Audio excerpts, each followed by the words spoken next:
Welcome to episode 33, Paul Graham, the shift of power from venture capitalists to startup founders and the creation of Y Combinator. This is an outline of episode 33. There are three reasons why we study Paul Graham. First, he's a visionary who succeeded in shifting the balance of power from venture capitalists to the startup founders. Paul Graham did it in four revolutionary ways: faster, cheaper, kinder, and also being an advocate of founders' interests. Okay, well, we have open applications that we post that are up for several months. Anyone can apply.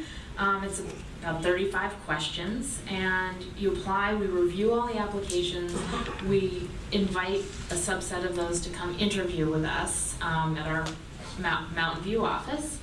And we have 10-minute long interviews. The whole thing, we're always trying to scale. That's one thing to know about us. We're trying to make things very efficient. And a lot of people roll their eyes thinking, you only meet these people for 10 minutes before you decide to invest. But that's what we do. And we decided that day, we call them that night and say, yes, we'd like to fund you, or no, or we send them an email saying, sorry, we don't. But we make the decision that day because one of our complaints about investors was that they take so long to decide. Yeah. And they don't realize that that has a very bad impact on startups. It can kill a startup if they take too long to decide whether to fund them. Y Combinator created three global companies in the last decade. They are AirBNB, Stripe, and Dropbox.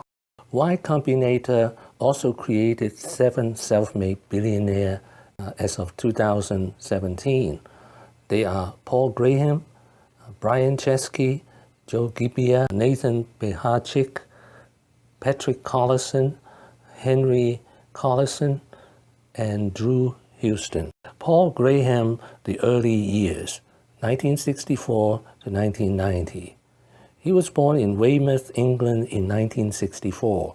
When he was 4, he immigrated to the United States. His father is a nuclear engineer.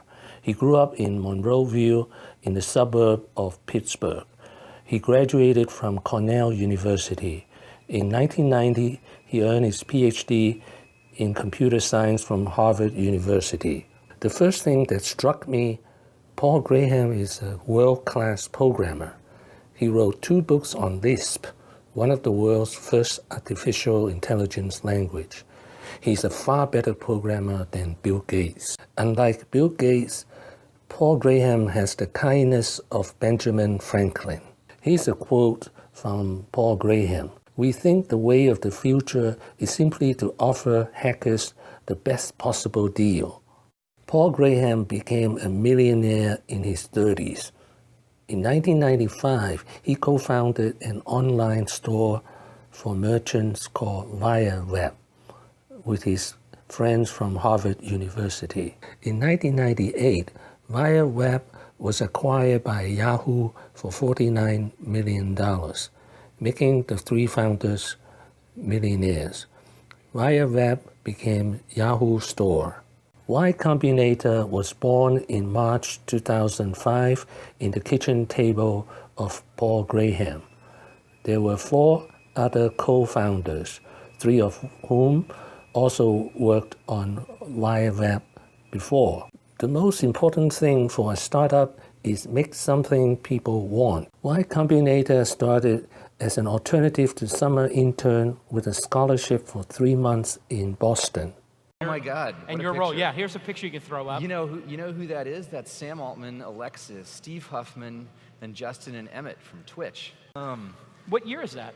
That's the first batch. That is the first summer. That's in 9 Boston? years ago. That's the summer of 2005. Yeah. In Boston. Yeah, in Cambridge. And Sam Altman, all the way on the left with the blue shirt, who did Looped. Yeah. Y Combinator has its own ideology on why startups died.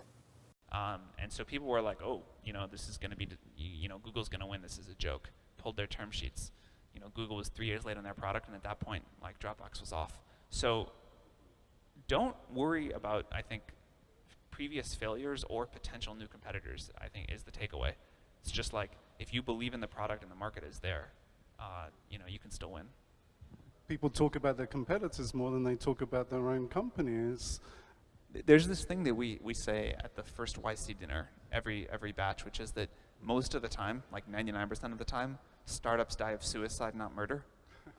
Like founders always obsess about their competitors, and then they just implode internally. In 2014, at the age of 50, Paul Graham stepped down as CEO of Y Combinator. Sam Altman became CEO of Y Combinator at the age of 29. Sam Altman will lead Y Combinator in a period of global growth. What have I learned today?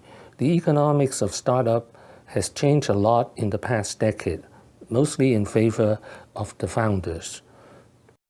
This is in part due to the brilliance and benevolence of Paul Graham. Thank you for watching. Please leave your comments and questions below. My next video will be 10 lessons of Paul Graham.